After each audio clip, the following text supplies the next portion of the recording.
Yo, what's going on, YouTube? Welcome back to another This Day in Baseball History, August 15th. And honestly, I gotta say, this is probably one of the greatest days in baseball history as a Twins fan, as a baseball fan. So I'd love to know your thoughts on these two stories down in the comments below. Also, if you do like the video, make sure to leave a like and subscribe. Also, check out the rest of the series. It'll be up here somewhere in the video. Let's talk about it. You've already seen the title and the thumbnail. 10 years ago today, August 15th, 2012, the last perfect game in MLB history. The only 23rd perfect game in MLB history, which ironically hasn't happened in the last 10 years. Happened 3 times in 2012, by the way. But 21,889 people saw it live, along with hundreds of thousands, if not millions of people across the United States to witness King Felix throwing a perfect game, 27 up, 27 down over the Tampa Bay Rays. That game was only 2 hours and 22 minutes, and the Seattle Mariners won 1-0. Really, really crazy. Both of those teams were like around 500, but the Rays above 500 at 63 and 54, the Mariners 55 and 64. Always crazy how the team that does not have the better record wins these things.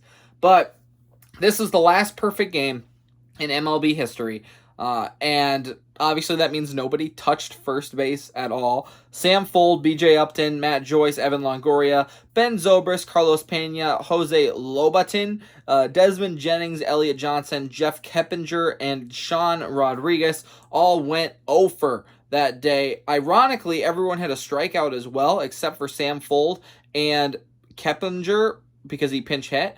So really an awesome day by King Felix. I mean, arguably, you have to say it is the most dominant pitching performance in the last decade because it was the only perfect game in the last decade.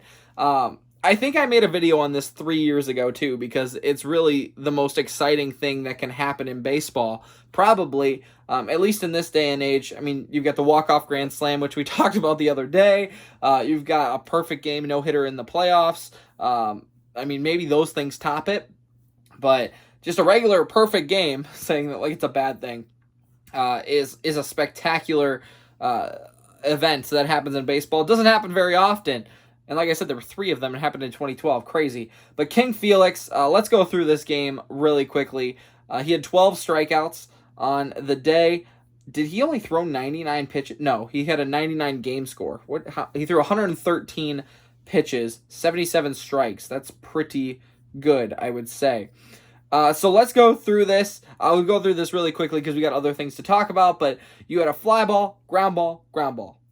Rack them up, do it again. Strikeout, ground ball, fly ball, strikeout, swinging, fly ball, line out, strikeout, line out, fly ball, ground out, strikeout, ground out, ground out, strikeout, and then strikeout, ground out, strikeout looking of Sean Rodriguez. There you go. Just an incredible pitching performance. And this is a question that I have for you. I hope you're still watching at this point. Do you think there will ever be another perfect game in MLB baseball, in Major League history? I don't know. I don't remember what I said 3 years ago. I know I made the argument it should be easier to throw a perfect game, let alone a no-hitter, because batters have a tendency to only hit home runs, and they have an uppercut swing. It's really bad for the game of baseball, and they've kind of gotten away from it, I think, in the last 3 years, but that was so prevalent back in 2019 when I talked about this, that it should have been easier to throw a perfect game because you've got guys just swinging and missing. I mean, that's what guys do. Pitchers are taught, I don't agree with it, but they are taught to have swing and miss stuff, where you've got a nasty slider, 105-mile-an-hour fastball, nasty other breaking ball that goes the other way. Like, it shouldn't be possible to hit some of this stuff. You miss bats, you miss barrels, both of them. But, like, back in 2019, when everyone was swinging up and trying to hit home runs, you should have seen more perfect games. You should have seen more no-hitters, and it never happened. That's why I say, do you ever think it'll happen again? I'm going to say no, specifically for that reason, that more guys are putting it in play now more than they did in 2019, and we didn't see anything back then. And that you would think would be easier. But then 2, pitchers don't even go that long anymore. We're going to talk about the no-hitter that happened, or not yet no-hitter, almost perfect game that happened yesterday by, was it Drew Rasmussen? Yes, it was. He went 8 perfect innings, which is as close as I've seen probably since 2012, maybe. Is that the case? But you don't see guys go past the 5th or 6th inning anymore. I know Clayton Kershaw had 2 no-hit perfect game bids. One of them was against the Twins earlier this year, and then he had another one. Obviously, Drew Rasmussen went 8 innings. You just don't see it anymore. So if you're talking about a one-guy perfect game, which is really what a perfect game is, I don't think it'll ever happen again. But let me know. I think I made a case for it why it would happen. Probably because of 2019, the swing and miss stuff. But yeah, go watch that video if you haven't already. Let's talk about the perfect game that happened. The 8-inning perfect game that happened yesterday.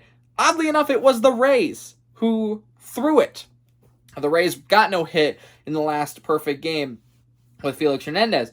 But in the 9th inning, first pitch, a hanging slider from Drew Rasmussen, and it was Mateo who hit a double down the line. That was the only hit the Baltimore Orioles got. But man, that's as close as I think you'll see a perfect game in a long time again. Like I said, it doesn't happen very often.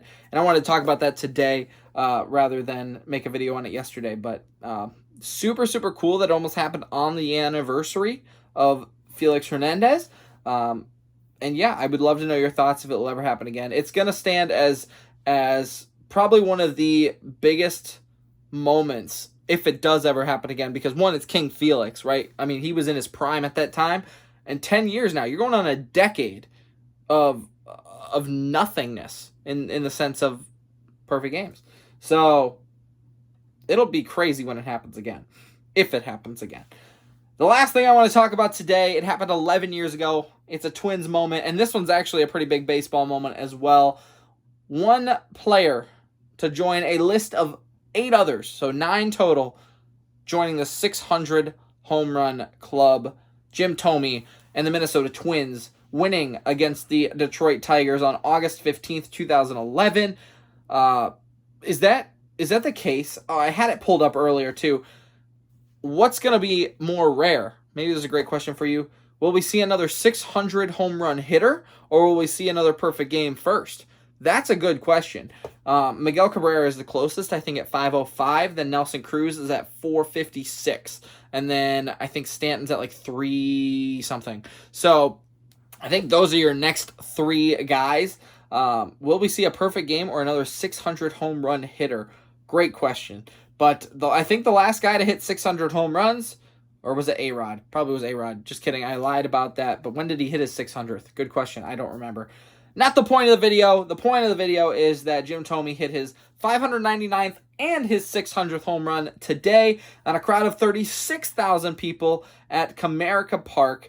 And it was probably about this time. I don't have a watch on. It was probably about this time, 9:30. It was in the later innings. And he hit a grand slam. Or not a grand slam, 3-run home run. Sorry, Justin Morneau was talking about it on the Twins game tonight, that he wanted the high five. He was just standing there waiting, and Michael Kadire cut him off and took the celebration away from him.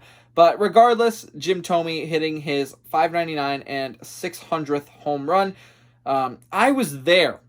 It was one of the first few games that I ever went to at Target Field. We didn't go opening year, I think. I think I started going in 2011. And I know they had a big banner up there, and I think he was at 598 at that time, but I could be totally wrong. So don't quote me on that. I think he was at 597 or 598, 596, and they had a big banner out in center field. So unfortunately, he did hit it on the road, but the Twins ended up winning it that day. Who did he hit the home run off of? It was, drum roll please, Daniel Shelreth. There you go. So, really cool moment, though, in Twins history, in MLB history, to have another 600 home run hitter. and I wish Jim Thome would have went in as a Twin into the Hall of Fame, but he was just with the Twins for a short while, and I'm glad we got to witness that with the Twins at least. So really, really cool. Again, the Twins did it when they were 53 and 67, and the Tigers were 64 and 57. What's up with these bad teams just getting good moments? I don't know. But that's what I got for you today. Really, really cool baseball history day. I'm sure there's so much that happened on this day in baseball history that I didn't cover because I only covered 2 things. But let me know down in the comments if there's something I did miss. And if you'd like to talk about it, we'll talk about it. Thanks for watching. We'll see you next time.